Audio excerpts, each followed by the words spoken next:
Good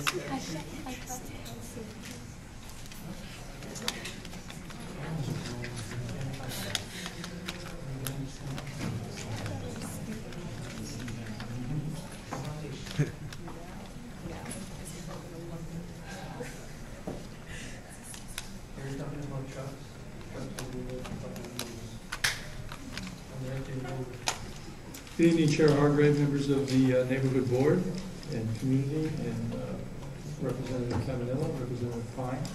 My name is Kevin Carney. I'm Vice President for EAH Housing. And I have with me this evening Kurt Mitchell, who is our architect from Cobra Hanson Mitchell. I'm here this evening to talk about a property that's been near and dear to my heart for many, many years. We've been working on this development since the acquisition of the property back in '03. And I think it's been about 2 years since I was here at the Neighborhood Board to give you an update on our development.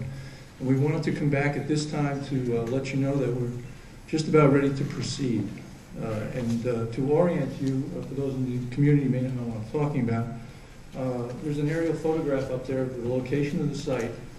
It's a 24-acre site. It's located on Renton Road. And it's right behind Immaculate Conception Church and Ella Beach Elementary School. It's a piece of property that we purchased from the City and County of Honolulu in May of 2003. It consists of 24 acres. As I said, we've been working on the development of the site since that time, trying to accumulate the funding. Our intention is to build 192 low-income rental apartments on the site. Over the years, we've had to break that up into 3 phases. And we now are happy to announce that we do have the financing to proceed with phases 1 and 2, which will consist of 140 units. We wanted to make the board aware that we're just about ready to take down our mass grading permit. And so we expect by the end of the month, you're going to start seeing traffic at the site. We have a lot of grading work to do at the site. The site was used by the City and County of Honolulu as a storage area for when they actually built the golf course. And so there's large surcharge of dirt on the site. All that is going to have to be off-hauled, recompacted, and brought back in again. So you are going to see a lot of movement over there. It's going to take us about 4 months to complete the mass grading. And then we will start the vertical construction sometime around the end of March or April '08. We expect to be able to take our first occupants around December '08 or January '09. We'll be taking our certificate of occupancy down by clusters of buildings. If I could, I guess I can't do it from here, but Kirk, if you'd remove that one, the next one shows the site plan. We do have 2 means of ingress and egress off of Renton Road on the property. This is a change from the previous site plan that you saw 2 years ago, where we,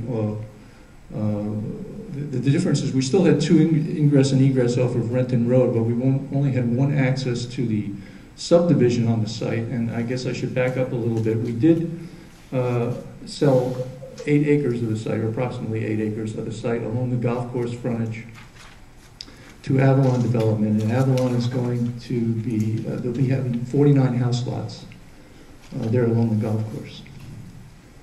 A for sale market product. Okay. And so the way the site plan changes that there is now 2 points of ingress and egress to those single family homes. We are going to be serving in our low-income affordable rentals those who make 60% and below of the area median income. The area median income from Honolulu for this year, 2007, is $73,500. So for a family of 4, you're talking about approximately $44,000. That's the maximum income that you could have if you have a family of 4 to live in our development. We're going to have 1-bedroom, 2-bedroom, and 3-bedroom apartments. And the rents are going to range, and again, I'm going to give you estimates based on the current area median income. The area median income obviously goes up typically every year. But if you have looking for a 3-bedroom apartment, and you're at the 60% of AMI level, then the rent we're projecting right now is $1,038. For a one-bedroom at the 60% level, the rent would be $760. And we'll also serve those at lower levels, like at 50%. So if you're at the 50% of AMI and you're a four-member family and you're looking for a three-bedroom apartment, the rent will be $844. I know I only have a limited time, so I thought I would end there and then open it up for questions that you may have. All right, thank you, board members. Scott, or I'm sorry, Tom. Thank you for coming. One of the questions I have is the 1995 Memorandum of Agreement between the historical entity, the sale of the Eva Sugar Plantation Company for the historical, this area in general. In that document of 1995, it said that the sales for any housing or development thereof in this vicinity was to go into a bank account, of which was then to be revitalizing, one of them, the mill site. And in the same document, every entity in that mill site, as Rep. Cavanaglia had mentioned, in the 1970s when it was executed, was to be for the people and not storage. So, albeit their warehouses. But let's get back on this issue here. So the question is any of the sales from the market homes going into the revitalization of historic Eva? You know, I'm not familiar with that 1995 agreement, so I really couldn't answer that. I don't recall any requirement put upon us by the city relative to that. Part of the problem's been since 1995, it's through administrations, it hasn't been binding, so to speak. It's fizzled out. There's been reconsolidation of this land. It's been broken up in acreage. It's been consolidated, broken up again, and the mission statement of when Eva Sugar Plantation left has pretty much fallen by the wayside with this administration. Thank you. Okay, any other comments, board members? Okay, representative? When you purchased the property, Use the mic up here, please. Thank you. when you purchased the property from the city and county of Honolulu using city block grants, did the terms and conditions of that city block grants or the purchase from the city allowed you to sell a portion of that land to a private developer to be sold to for market price homes?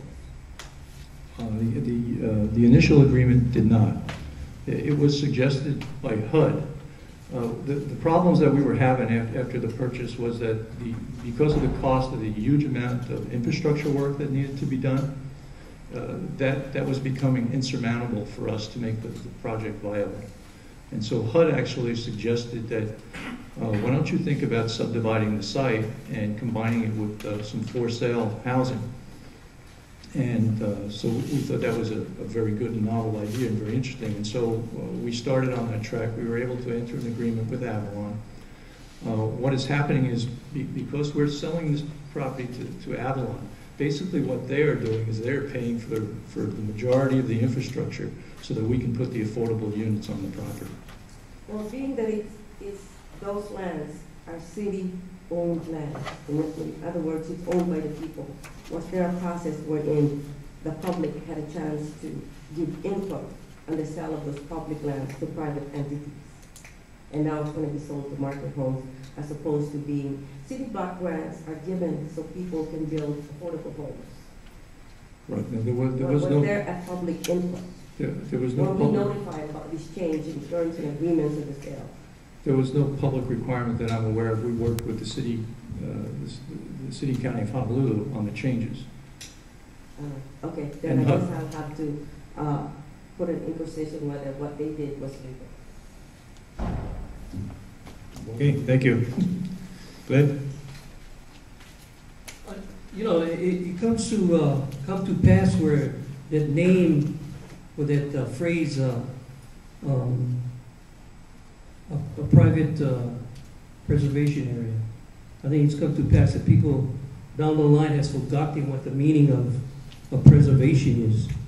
And I think government has lost that idea that something has to be preserved, some area for community use. And Tom was talking about that the agreement between the homeowners in Eva, the sugar plantation, and the landowner. There was an agreement that everything that was sold or Glenn, can you done in come that to the area question? was for the good of the people. Yeah. I think government has forgotten what the term preservation is. So, but going back to this, it looks like maybe that guy should be in here when he talks about Renton Road and all the trucks that go to mitigate, that one road that goes in and out of Eva is Renton Road. Okay, Glenn. And I think there's no plans in there to have an alternate route out of your project. And for 4 months while they're grading, I think this guy be pissed off right here. He'll be the most pissed offest guy ever. But looking at that. Thank you, Glenn. Time frame, please. Thank you. Celeste.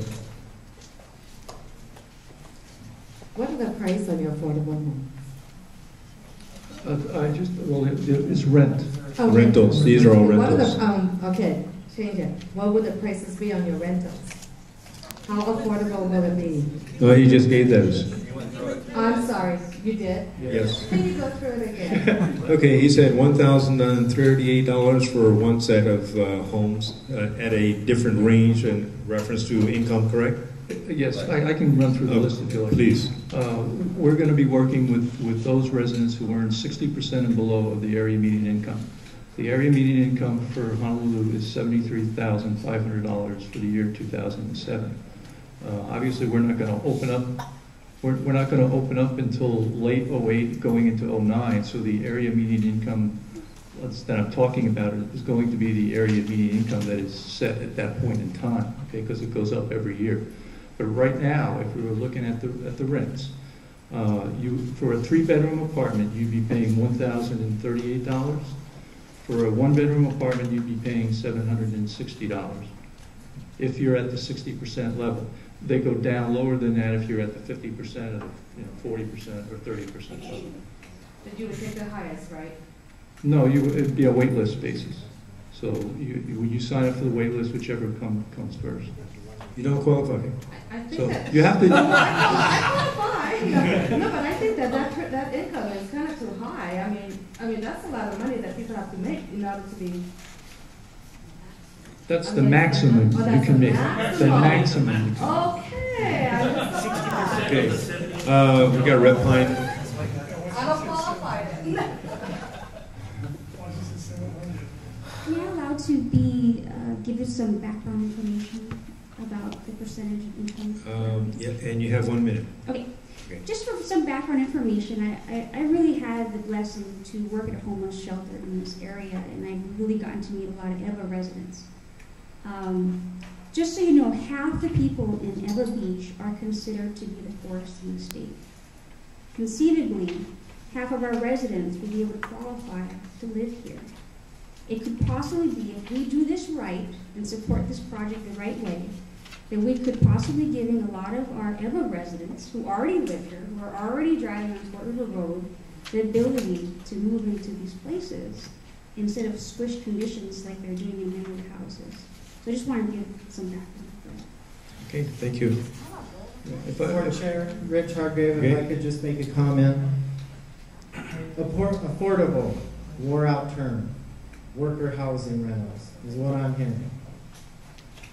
You need startup money to start a project, right? Praise the Lord, they got golf course frontage to put the homes on. Can you folks do this project without building these homes? No, we can't. So are we saying that because we feel that this is not good with us, that we're not going to provide worker housing rentals? So we have to make a decision here. Is there to be board action taken on this tonight?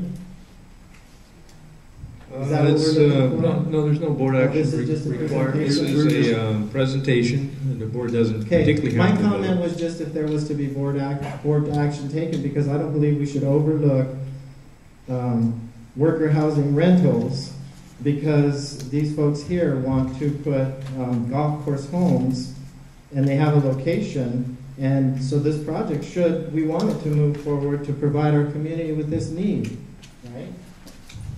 All right, thank you. Board members, any comments? Very quickly, one follow-up. At the beginning, was it that the affordable homes fronted the golf course, and then it got switched whereby market homes now front the golf course? Was there ever a point in time before the sale to Avalon, is it? Was there to be any affordable homes fronting the golf course? Yes. Yes. Rentals, again. Right, so the rentals were to be fronting the golf course. So the affordable home folks looking for a good deal at one time had golf course view. He said rentals. The rentals had a golf course view. Now, to my understanding, those that are seeking affordable rentals no longer have a golf course view. And just clarifying. No, well, that depends on the unit they're going to be in. You know, they will still have some golf course views, yes. Okay. That they'll just be looking over the rooftops, probably, of the single-family homes. I think it would have been a fascinating endeavor on your part to have maybe a flip-flop whereby at least those, I can't think of another location where the affordable housing marketplace is on a golf course. And this was an opportunity to provide that. So that's just my 2 cents. Thank you. Appreciate that. One last question. All right, Glenn. The timeline, you said you secured your grading permit. We should have it by the end of this week or next week. Okay, so you're going to go ahead, it's a done deal. One permit leads to another permit, and that's the project right there. Okay. Do you have a picture from the other angle, you know, showing the elevation?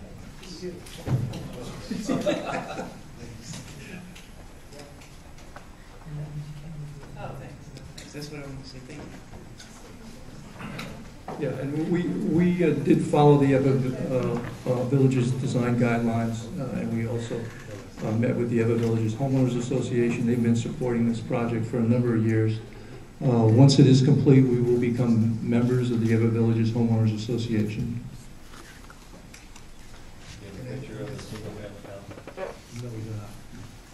Board Chair Rich Hargrave, if I could be noticed, I would like to say, are you folks coming back to the board for board action later? Okay, so this is a presentation. Okay, thank you. Can I add something as the architect for the project? And also, I've been on the neighborhood board and I've sat on the housing commission for 10 years. I just want to tell you this affordable housing project, the size of these units are larger than most market units you will find in Hawaii. They have taken the opportunity to provide to the Ever residents units of 3-bedroom units that are about 1,000 square feet. 1-bedroom units that are around 700 square feet. You don't find that in Honolulu anywhere. Not on a market housing, not even in an affordable housing project.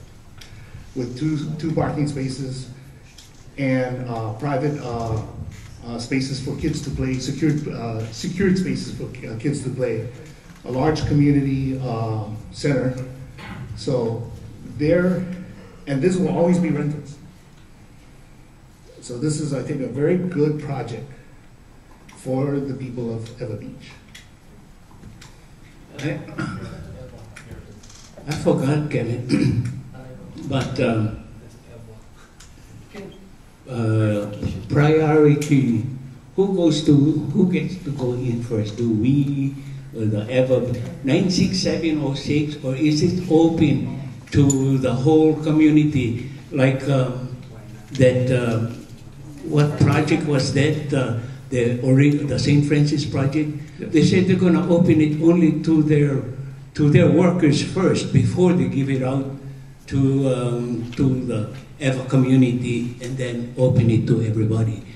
Aren't we going to get first choice first? Is it going to be like the Moi project? They said, oh, they're going to give us the Ewa Beach people will have Moi, and now the Moi is $9 per pound. Is that the same conception that you guys going to have? Well, the rent will be the same for everyone, Gary. Okay, we got a representative here. But to answer your question, Gary, you know, we have to follow fair housing rules, so we can't give a preference like that. But we do advertise, so the advertising that'll be coming out, it's a first come, first served basis. And we will be announcing when we will start taking applications. I mean, we've already had numerous calls on people who want to live here already, but it's too early right now for us to start an application list. Okay, Representative? Mr. Carty, can I quote you with the people of Ever Villages that you said, this is a project they supported. Can I quote you? That they supported it. You said that the people of Ever Villages Homeowners Association, supported the board did support it. Yeah. Okay. And the reason why I clarified that statement is because on a daily basis, we get so many emails, so many phone calls about the congestion of Renton Road. And if they supported it, they just added to the congestion of Renton Road. Thank you. Okay, thank you. Mr. Chair, I want to ask the gentleman, you know, within the next year, couple of years from now, we're going to have on a daily basis impacts with construction, with noise, with dust and all these things that bother the community. How do you intend to mitigate from your project the things that would affect or add to the mitigations that are now going on within the community? Let's talk about traffic, hours of day you're going to work, dust, noise. How are you going to? Let's talk about that. There's standard requirements that we must follow, that we in turn impose upon our contractors for the hours that they're able to work, which are the standard normal working hours for union laborers. There's dust mitigation measures that we must follow, including both the water tankers spraying the area, plus dust screens, etc. So I mean, these are all spelled out in writing in the contract with our contractors. Okay, all right, thank you. Okay, if nothing further, we would like to go ahead and move on. Thank you very much for the thank you very opportunity. much.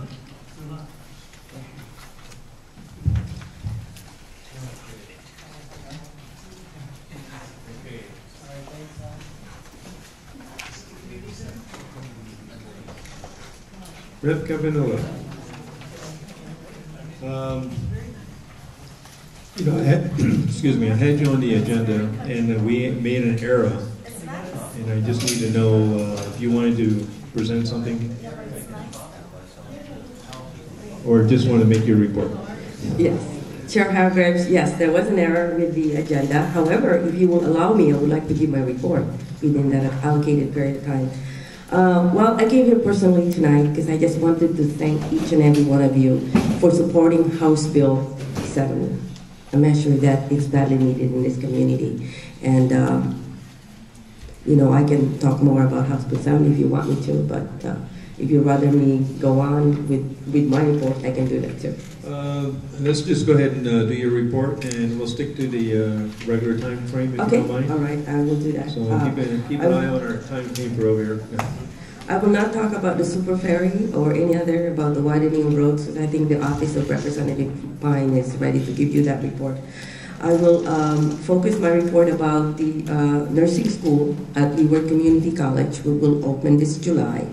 There will be 20 students per year for every fall from our neighborhood. But we got a lot of calls, and I want to clarify it. To sign up for the nursing school at Leeward Community College, they have to apply at KCC, because there's a process to open a nursing school, like accreditation. So for those people watching out there, and I know there's a lot of people that want to go to nursing school, they must apply through KCC, and then 20 of them will be at Leeward Community College. About the East-West Connector Road, it's in front of you. You can read about it. But I just wanted to mention about what happened this morning, wherein there was a major accident again, wherein the roads were, you can move for about 2-3 hours because of a major accident. And that brings me to the House Bill 1549 that I have introduced, and this is the second year that I've introduced. It's the Major Accident Investigation Team. We equip the Honolulu Police Department to be able to clear those major accidents much faster than they do now. And there's a way to do it, and that's contained in that bill, House Bill 1549. And I want your support, just like you supported the House Bill 70. So, because we don't have an alternate route, and I think that's another way that we can lessen the amount of congestion that we have. And on my television show, right now it's showing the Ewa Plantation Singers, 7 o'clock, channel 54. They've been around for like 100 years, the most popular entity in Ewa Villages and all of Ewa Beach. And let's watch them do their final performance. And next month, we'll be showing about the meeting for the League of Women's Voters, as well as the Citizens Advisory Committee of AMPO, Oahu Metropolitan Planning Organization. They are meeting in support of House Bill 70. So I ask all of you to watch it. Subject to your question, that's the end of my report. Okay, thank you. Board members, comments? Okay, community, Celeste? This nursing school that you're talking about, is that CNA or? RN. RN. And how long Associate is it for? degree. Associate degree, not a bachelor's. No, not yet, but pretty soon maybe we will. We'll have to start So it's a somewhere. 2-year course then? Right. But it will enable you to take the board exam and be a registered nurse. Okay, Tui? Hey, you doing good? Good evening, board members. Thank you. Tui Tafai. I just had a question in regards to the super ferry. I was talking to someone the other day. They mentioned something about when cars go into the super ferry, there won't be any checks. That's not true. Is that not true? No. My second question. I read the paper every day. Good. And I see that schools, the governor has been releasing funds to schools. And not one time have I seen any money released to the schools in our district. And so I can refer to August 9th. I saw an article stating that the governor released $4.9 million to Kapolei High School and Pro City High School to extend athletic training rooms and their locker room. And I have the article, and it's August 9, 2007. And so I read an article a few days ago. She released another $2.6 million to some elementary schools. And so I'm not too sure, I may be wrong, but I just, I get jealous a little bit seeing all these schools being released funds. And I'm a proud graduate of Campbell High School, and all my brothers and sisters attend schools in our district. And I just wanted to know if I could get some answers. Well, don't feel that way anymore. I'm sure that I can assure you that Representative Vine and I worked so hard to get funding. There's 2 types of funding for our schools. One is repair and maintenance, and the other one is for building new schools. There's actually in the whole state budget for the Department of Education, the leeward side, Ewa Beach in particular, got the most funding. The most funding. We have a brand new school right here at Ocean Point. It just opened last year. And there's another school that's opening up in my district, which is the what's the name now? Ewa Mackay Middle School. And those are millions of money. And as far as the repair and maintenance, I know Ewa Elementary School got some, all the schools in the district. So the reason why you haven't seen it lately is because our appropriation got in much faster than the rest. You see, so you were reading the release around August time frame, right? Ours came much sooner than that. And if you send me an email tomorrow, I'll make sure that our office get back to you how much money this district got. Okay, Kurt.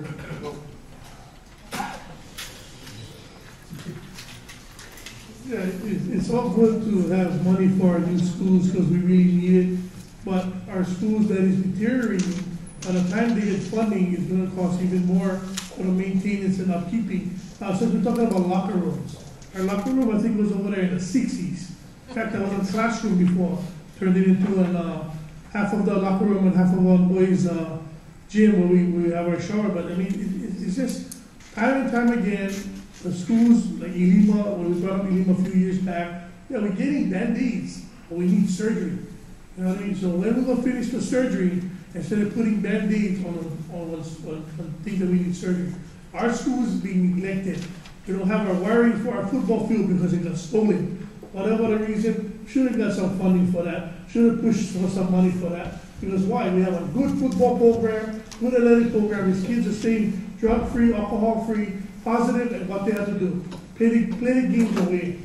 To me, that's stuff that we've got to prioritize for our area. Not, groundbreaking for new schools. It's cool, but leave some money, a lot of money, for our old schools to get it done. So when our schools look nice, hey, we don't need to worry about somebody ripping off our wires because our wires are so easy to take out. I mean, they said, some guy that didn't know anything about electricity, but as far as I know, I heard the guys that use Papa toys to open them up. Okay, thank you. You want to respond to that?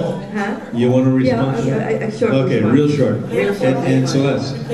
Celeste. Well, I agree with you, I sympathize with you, but I have to answer that very briefly with the understanding of the pie chart. The pie chart. Go back to the pie chart. Okay. Okay. Just a suggestion. You finished? No? Well, everybody understands what a pie chart is, right? All 51 representatives has to divide on that pie chart, and I think Representative Klein and I got the biggest piece in the pie chart. But there's more to come. All right, be patient with us. Be patient with us. We're working on it. Okay. Okay, this is just a suggestion. Okay. Anytime that It's there's a supposed new to be a question. development. It's supposed to be a question, not suggestion. Okay, anytime there's a new development coming up, is there any way that you can put on the bill that the developers are responsible in putting in the schools, so that way our state has more money to pay attention to the older schools? All right. Well, because I think that should be only right, that they should put in a new school. Well, offline, tell me more details about your vision. I want to learn from it. Al?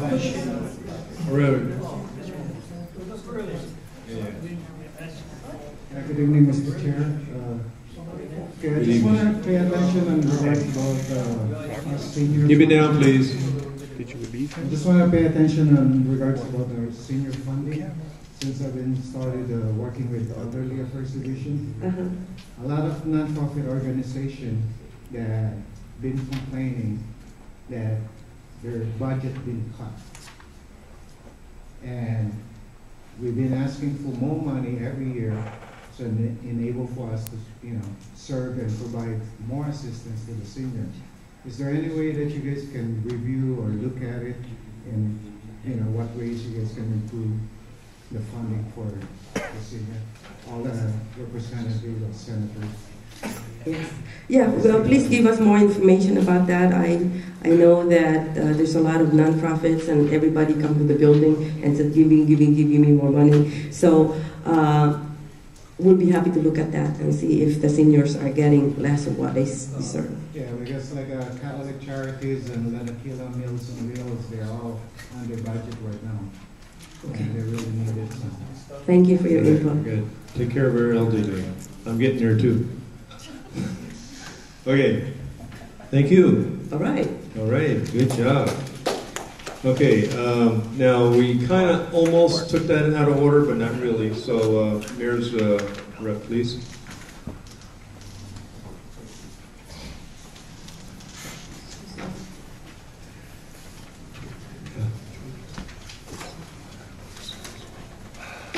Good evening, I'm Joyce Olivera from the Mayor's Office. I am passing out plans that were prepared by DTS, and I know this is in Kapolei, but there was some interest that was raised by this board regarding a crosswalk that was requested in front of the Kapolei Library. So I share with you their proposed improvement to that area. If you have any questions, please feel free to raise them with me at the end of my report. Last month there was a request for expediting the tree trimming at Renton Road, and I'm happy to report the Department of Parks and Recreation has started. They're in the process of pruning those trees. There was also a request for information regarding the cost for our recycling program, curbside recycling program, our pilot program. Each of the bins cost $70 each and have to 4 o'clock or 3 o'clock, they will be cutting trees. They did not cut trees, they cut 9 trees. Out of 63 trees, they cut 9 trees.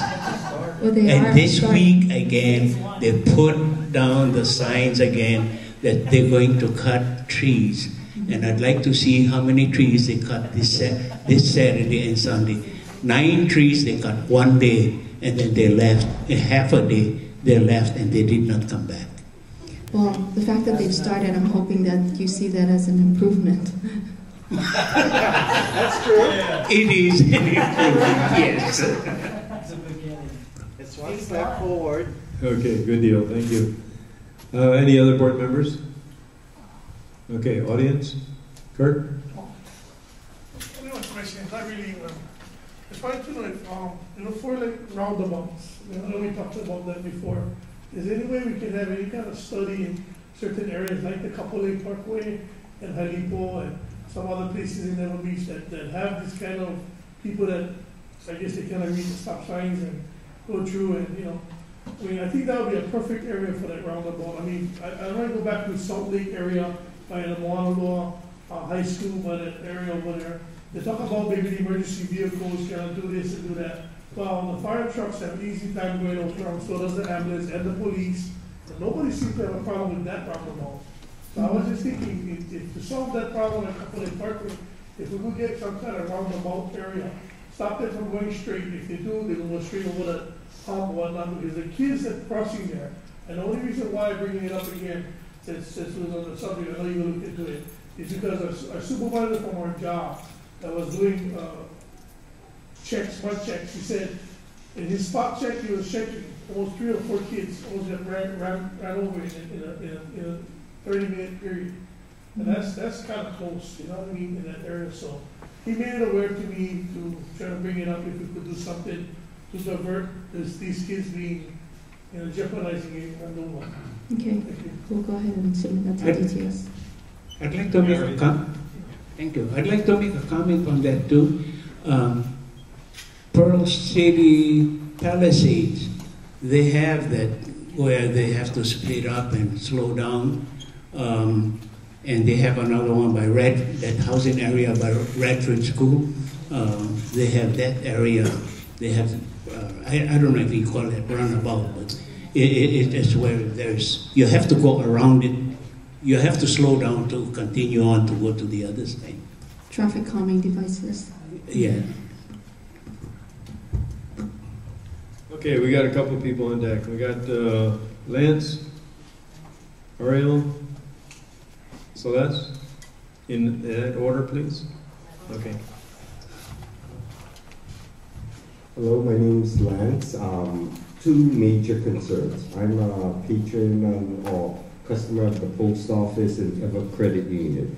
The parking lot, if the city, it's under facility maintenance, if somehow they can either pay for curbing.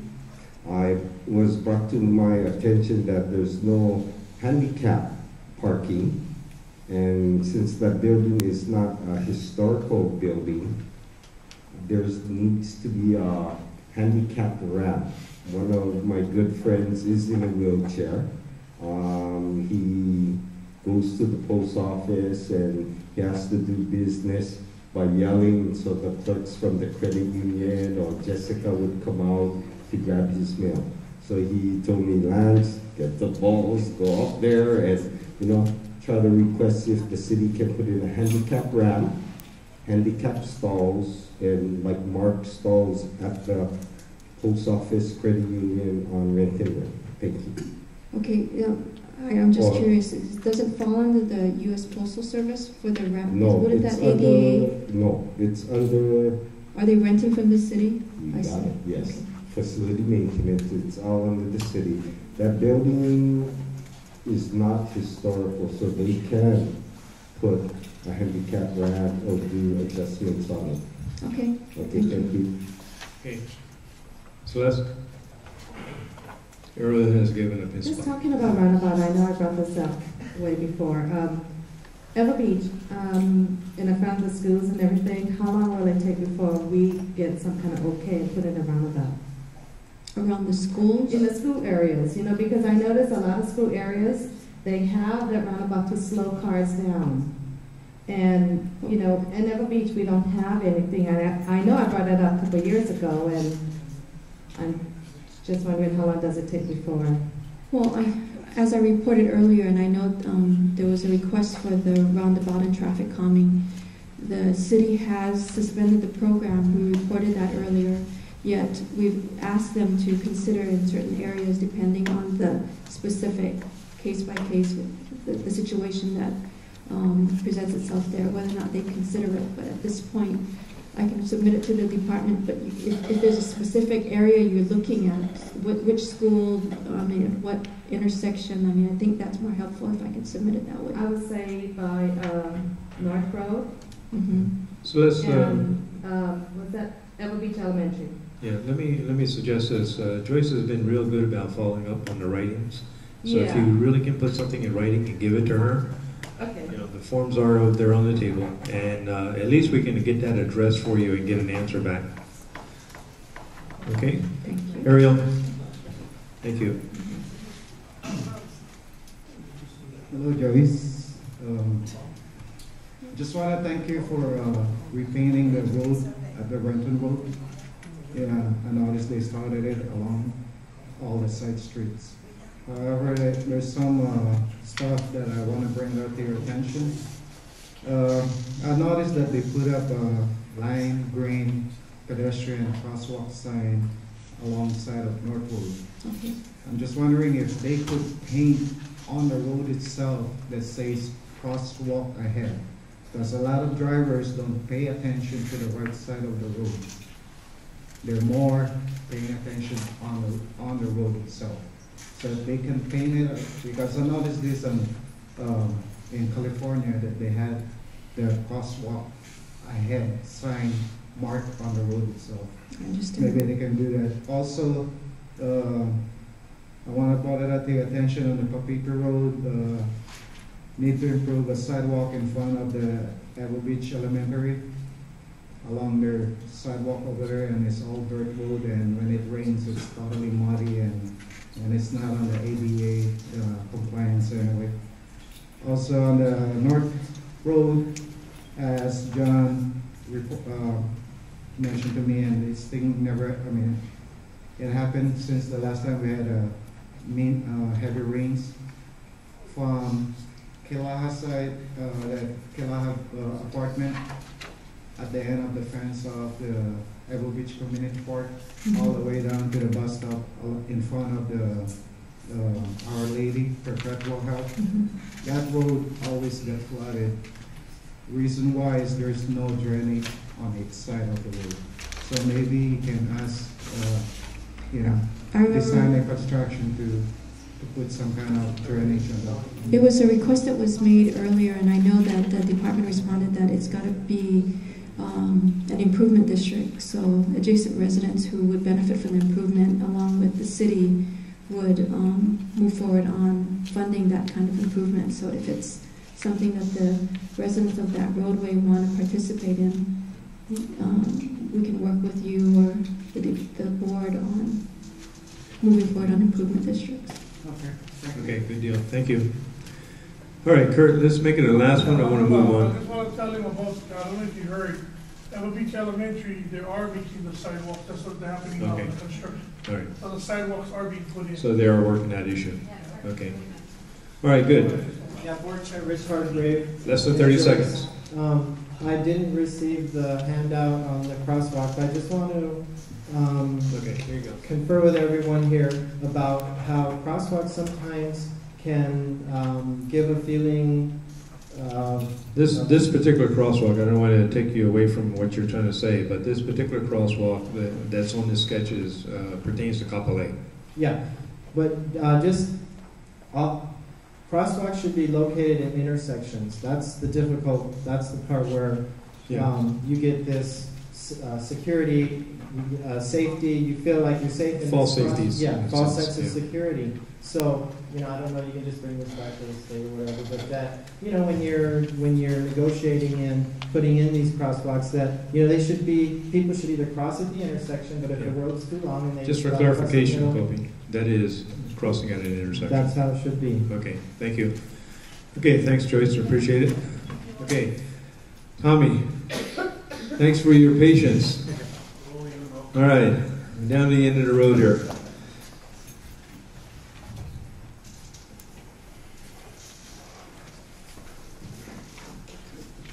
Okay, last month, one of the board members asked about the usage of H1 past 2030. So according to the Department of Transportation, there's no plans not to use that H1 past 2030.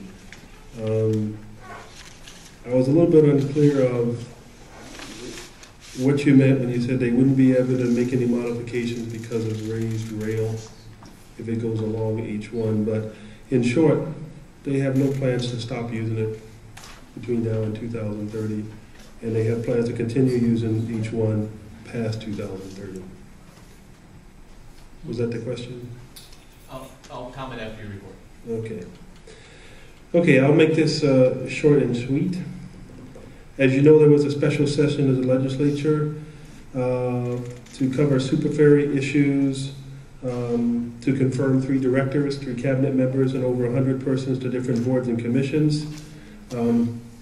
Also, House Bill 2 went through this legislative special session, which dealt with the extended sentencing law and will stop over approximately 100 sentences from being reduced.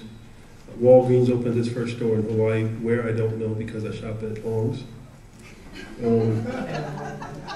Governor, I know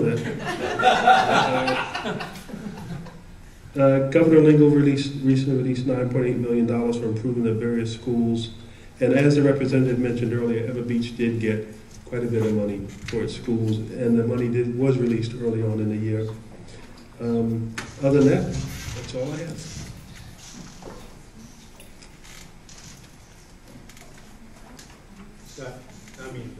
Tom.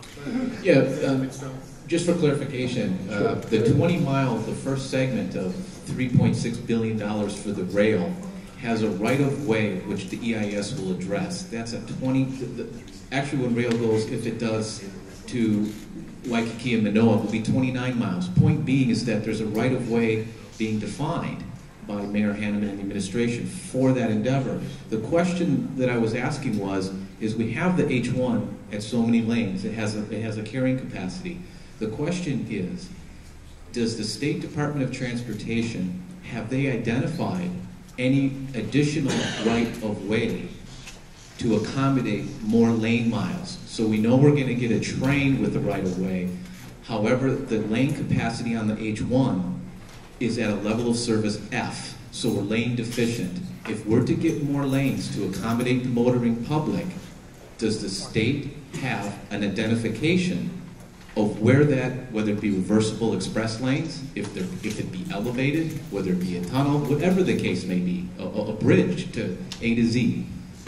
So the question is there an additional alternative right-of-way identified by the state? It's pretty much a yes or no question. Next month, please. Okay, thanks. All right, sounds good. Any other board members? No? Okay. All right. You're not a board member? Oh, sorry. Around. No, you can go after Tui.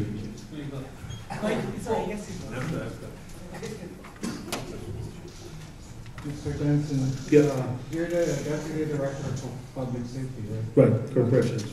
Do you guys have any in the future plans of putting the Sheriff Department on the road?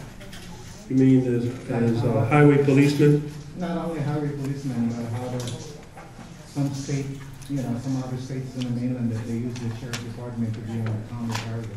Well, they do currently patrol down by the airport, Lagoon Drive, down that strip. Yeah, I know, but outside, because that's within the airport only. But what I'm talking about is within the community. At present, no. Maybe you guys start looking into it. Okay. All right, thank you. Dewey? I just wanted to make a point. When I stood up earlier, I was talking about money to improve and maintain the schools in our area, and the bulk of the money that you're talking about was going to the 2 schools that were being built. So that's what I want to make clear, that, you know, we did get money, but it was for the 2 schools. No, the MOBC also got money for improvement. I know that, but the bulk of the money that was allocated to our district. Not for rehab. Those were new monies, right? This is only for returning. I know, but Yeah. when it's all about schools. Oh, geez, I thought you was asking for donation. Sorry. Okay. Yeah, okay, thank you very much. I think we're done there. Okay. Senator Spiro is off island today, and he did send out a little message, and I'm going to have Mitchell to read his comments.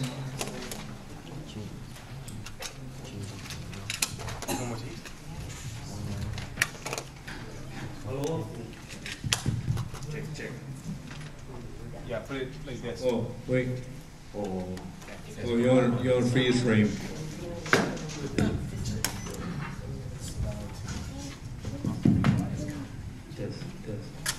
Great job.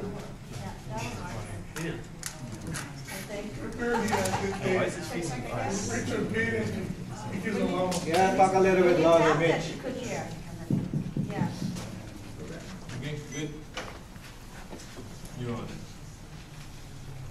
Aloha neighborhood board members. Last year, I introduced the Senate Bill 907, which created the Office of Aerospace Development within the development of business, economic development.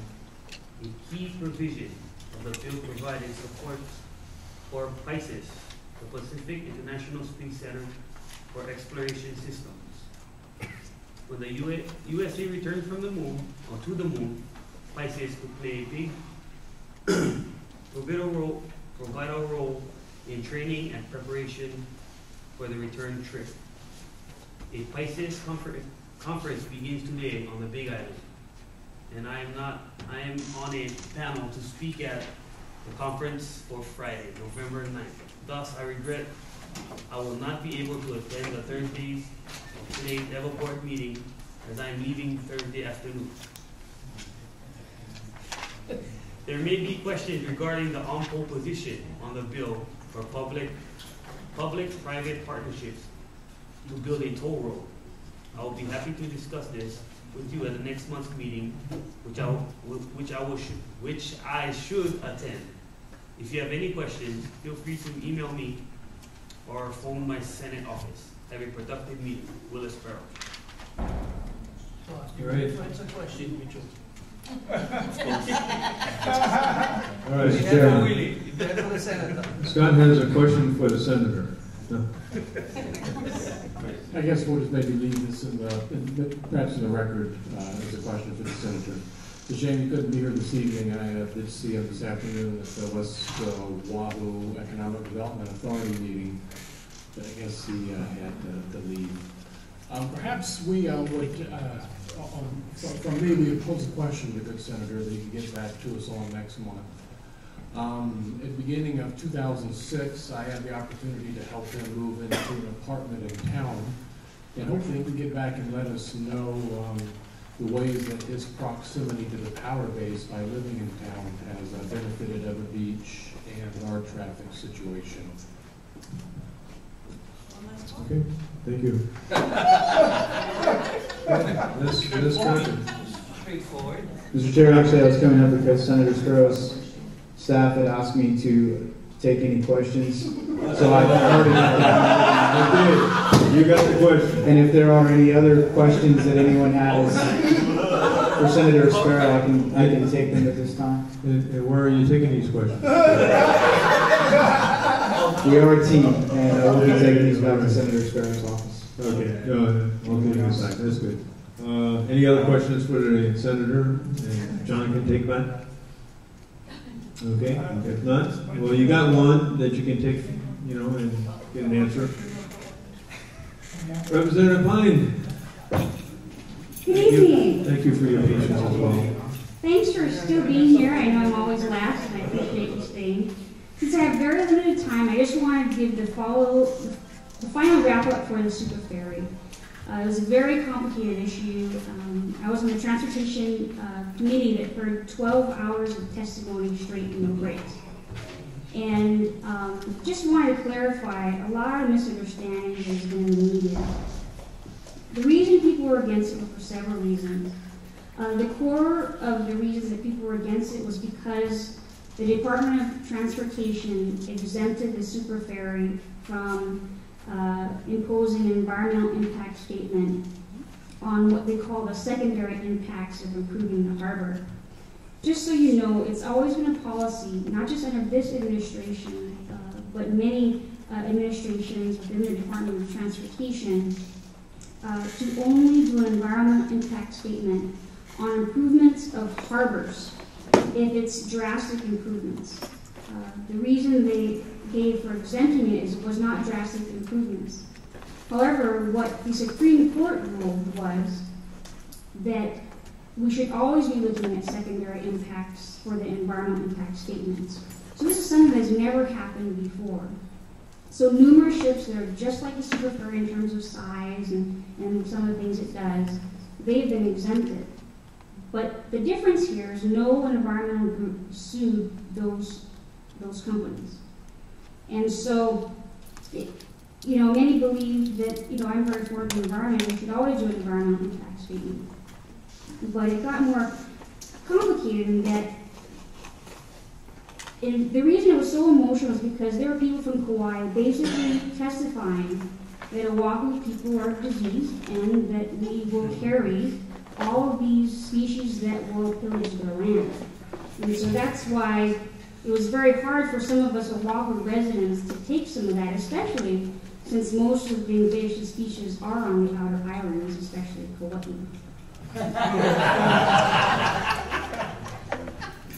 It was also, I really wanted to listen to them because I wanted to understand their passion, and really what it came down to is many of them just don't want us over there, and that's just the straightforward thing that I want to say to you. And ironically, most of the protesters that don't want us over there were not born and raised there. So it was very interesting to see in the news yesterday and today, a lot of the local people that were born and raised here saying that, we actually wanted this, but it's just not our style to protest. And so Kauai is going to have their own division now. I think, Oahu leaders really decided, and I did a speech on the House floor talking about what's the importance of an environmental impact statement. Just so you know, a lot of the environmentalists are saying this is going to protect the environment and we need this, but I explained to the environmentalists that an environmental impact statement is just that, a statement. It's a statement that maybe you might get a whale. It's a statement that maybe you might bring invasive species. And I concluded my speech on the House floor. I said, many, many years ago, there was an environmental impact statement for Ewa Beach and Ewa Plains saying, do not build all those homes, government, unless you're going to put in the roads at the same time. Those same government officials that have been there for many, many years and who claim to be for the environment and mad at the governor for exempting the Super Ferry from the environmental impact statement, every year decided not to fund those very same roads that the environmental impact statement said that we needed. So in the end, even though that there were some very good reasons, I felt in the end for us, what we need to do is really change the law and actually put powers into an environmental impact statement. For example, allow the people of Ewa Beach to sue the same government that didn't give us the roads, but built all the homes and took the increased taxes into the coffers. So things like that, I think I'm definitely going to be looking into January. I think the super session was great in terms of allowing us to really understand and revisit a lot of these issues that need to be changed. Any questions? That's kind of a really, really short summary of a lot that happened. Okay, thank you. Tom? Yeah. whole other gear. I know you support House Bill 70, House Draft 3, and you stood up on the House floor with Rep. Cabanilla to make sure that they went somewhere, went to the Senate. Would you be so kind to consider your office to be writing Senator English, chair of the Transportation Committee in the Senate, your sentiments in support of the bill, and maybe we'd want to consider that this neighborhood board voted unanimously to make that further request as well, to back me up?